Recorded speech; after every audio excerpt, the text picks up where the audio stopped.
Salve, salve terceirão, saudações sociológicas a todos. Professor Wagner, saúdo vocês do terceiro ano do ensino médio, Colégio Andrade. Hoje nós vamos falar desse grande filósofo chamado Max Weber. Então, se vocês quiserem acompanhar, lá na apostila de vocês, a partir da página 15, ok? Vamos lá? Bom, Max Weber, como vocês sabem, é um dos clássicos da sociologia, juntamente com Emile Durkheim e Karl Marx. Então, Max Weber, compõe esse tripé da sociologia. Então, qual que é a principal obra de Max Weber? Ética Protestante e o Espírito do Capitalismo. Vamos lembrar que no terceiro ano, ele é um resgate de conteúdos do primeiro e do segundo com a possibilidade de um aprofundamento. Então é isso que a gente está fazendo. No presencial a gente trabalhou um resumão do Emile Durkheim, um resumão do Karl Marx e agora chegou a vez do Max Weber. Então nessa obra, Ética Protestante e o Espírito do Capitalismo, Max Weber vai partir dessa máxima. O protestantismo é a religião do capitalismo. Então essa é a visão de Max Weber. E a tese que ele defende nessa obra é de que a religião protestante ela serviu de uma base, como base ideológica daquilo que a gente entende como capitalismo hoje. Por que o protestantismo é a religião do capitalismo? Porque ele rompeu com tradições econômicas. Então o protestantismo não é só uma contestação religiosa do capitalismo, mas uma contestação econômica em especial. Primeiro porque muda a visão pejorativa a respeito do trabalho. Então o capitalismo precisava que as pessoas tivessem uma nova compreensão sobre o trabalho. Não ver o trabalho como um peso, como um fardo, como fazia desde a antiguidade, reforçado por uma mentalidade medieval, de que o trabalho é fruto do castigo divino. O ser humano lá em Gênesis, no paraíso, não precisava trabalhar. E foi justamente a desobediência daquele casal que trouxe como consequência conhecer a dor, perder a imortalidade e ter que trabalhar. Ganharás o pão com o suor do seu rosto. Essa visão pejorativa sobre o trabalho, o protestantismo reconstruiu, enfatizando outros versículos bíblicos, como por exemplo, o trabalho dignifica o homem. Quem não trabalha também não deve comer. Então são outras passagens bíblicas, em especial do Novo Testamento, das cartas de São Paulo, às comunidades, que vão dar uma outra visão.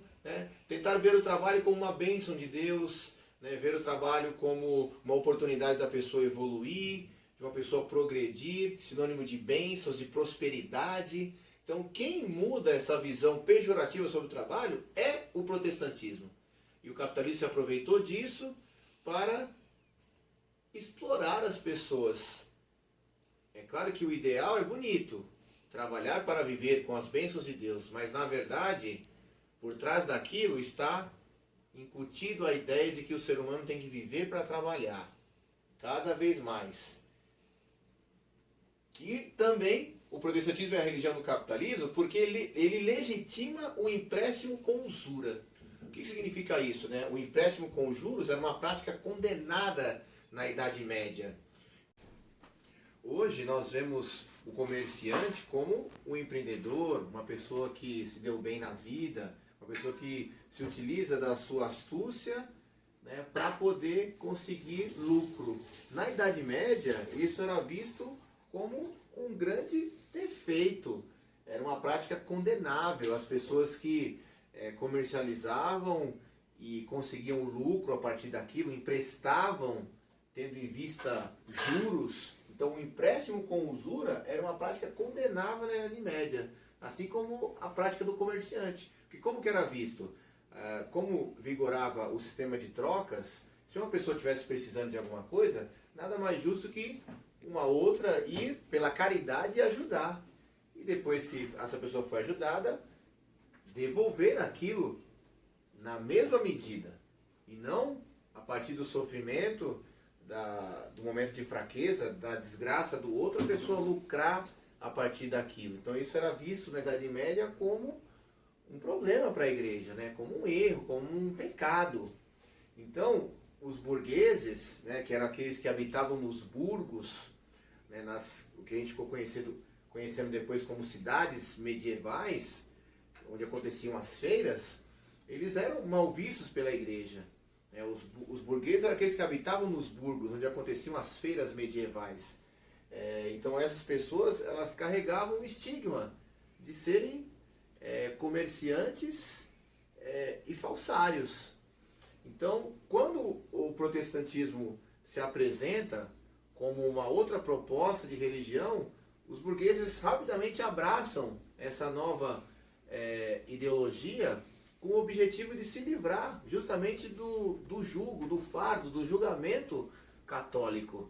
Até mesmo também porque a Igreja Católica ela era, na época, a maior proprietária de terras, a maior latifundiária, e os burgueses estavam progredindo, evoluindo e conquistando cada vez mais espaço. Então, por isso que Max Weber conclui: o protestantismo é a religião do capitalismo. Então, vamos avançar? Então, na apostila de vocês, quando vocês tiverem acesso ao texto, vão ver que Weber, um analista da sociedade, um cientista social, ele vai falar dos 4 tipos de ações sociais. Então, que tipos de ações sociais são essas? Então, ele vai dizer que dentro de uma sociedade as pessoas são pautadas por uma certa padronização no momento de agir.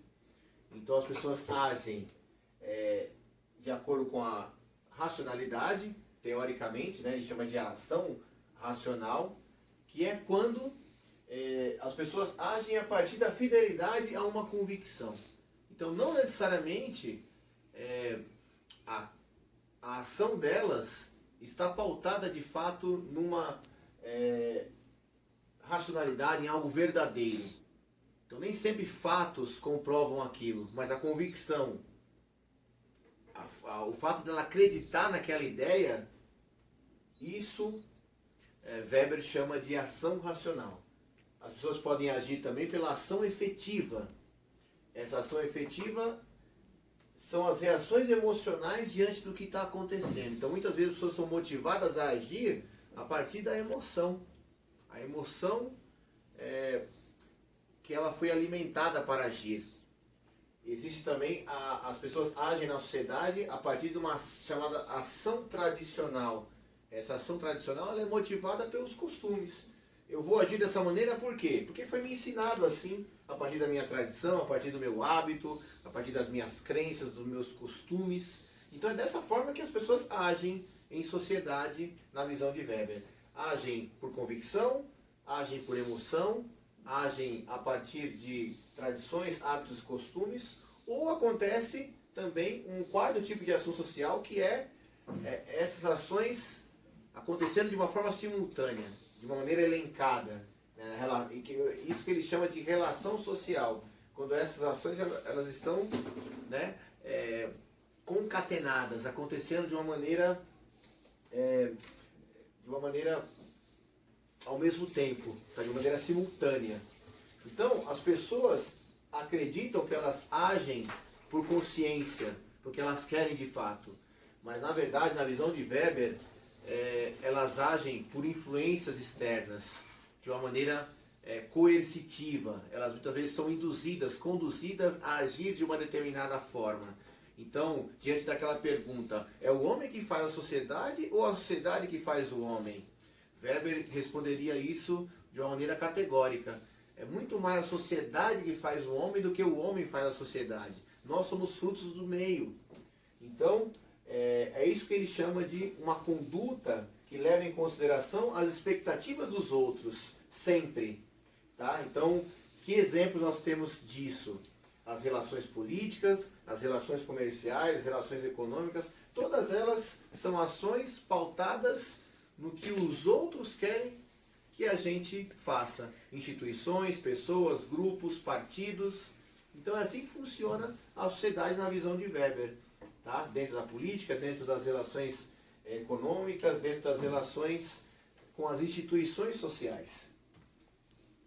Então, para Weber, para concluir, não há relação social sem dominação. Então as relações dentro da sociedade são sempre relações de poder. Tá? Daí que vem a questão da política. Né? Política não é só no momento que você vai lá exercer a cidadania na hora do voto. Política não é só a administração territorial de um estado, de uma cidade, de um local. A política é, acima de tudo, a relação entre os seres humanos. Onde tem dois seres humanos ou mais, aí está acontecendo a política. No namoro, na escola, no trabalho, na igreja. Todas as relações humanas são relações políticas. Né? Como dizia Aristóteles, o homem é um animal político. Então se obedece a uma ordem acreditando que se está realizando a própria vontade. Então é uma ilusão dentro da sociedade de que nós agimos por conta própria, que nós agimos de maneira consciente, de uma maneira, de fato, uma maneira soberana, uma maneira autônoma. Então, a partir dessa máxima, não há relação social sem dominação, Weber vai elencar 3 tipos de dominação que existem. A legitimação tradicional, né, que é por meio da burocracia. Esse argumento é muito utilizado, né? Eu faço isso porque sempre foi assim, é a tradição que me ensinou. Então eu tenho que honrar a tradição, o que já foi ensinado para mim. Existe a legitimação carismática, onde uma liderança conduz um determinado grupo dentro da sociedade, é uma relação social de dominação, por meio do carisma. Então a gente vê isso muito dentro da política, né? Então uma figura, de repente, ela desperta nas pessoas um sentimentalismo, e as pessoas, independente do que aquela pessoa faça, ela está num pedestal, ela está endeusada de uma forma que ela acaba levando as pessoas junto com ela. Isso é uma dominação pelo lado carismático. E também a legitimação racional que existe nessa relação social com dominação, que é a padronização. A sociedade muitas vezes ela faz a gente se enquadrar. E se você está fora daquele enquadramento, você é discriminado, você é excluído. Então a sociedade trabalha muito dessa maneira, né? Dentro de padrões de beleza, padrões de conduta, padrões éticos, padrões morais. Então as pessoas se sentem completamente fora quando elas não estão dentro desse padrão, enquadradas. Bom, a partir disso que foi comentado com vocês aqui, né, tentei ao máximo resumir e trazer aquilo que tem de essencial. Vocês têm condições, tá, terceirão, de responder as páginas 18 a 22. Então todos os exercícios devem ser feitos. Eu gostaria de concluir, tá, essa nossa videoaula de Sociologia compartilhando com vocês um texto.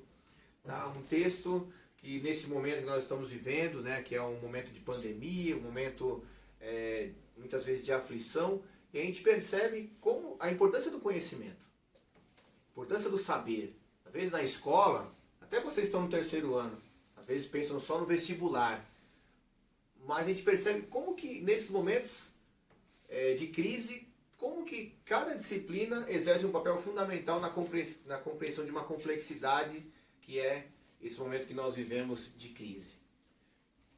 Então eu gostaria de compartilhar esse texto com vocês, né? A importância de estudar. Biologia para entender como o vírus atua no corpo.